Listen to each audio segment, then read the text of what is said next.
لوگ کہتے ہیں کہ کسی ایک کے چلے جانے سے زندگی رک نہیں جاتی، لیکن یہ کوئی بھی نہیں جانتا کہ لاکھوں کے مل جانے سے بھی اس ایک کی کمی پوری نہیں ہو سکتی۔ اللہ تعالیٰ قرآن مجید میں ارشاد فرماتا ہے کہ جو کچھ تمہارے پاس دنیا میں ہے وہ ایک دن ختم ہو جائے گا، اور جو عمل تم اللہ تعالیٰ کے پاس بھیج دو گے وہ ہمیشہ باقی رہے گا۔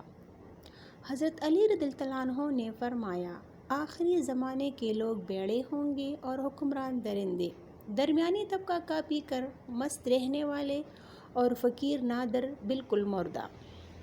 محبت صرف زبانوں تک محدود رہ جائے گی اور لوگ دلوں میں ایک دوسرے سے کشیدہ رہے گی۔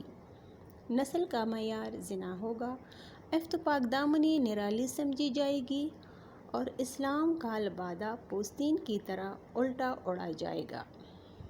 سچائی دب جائے گی، جھوٹ ابھر آئے گا۔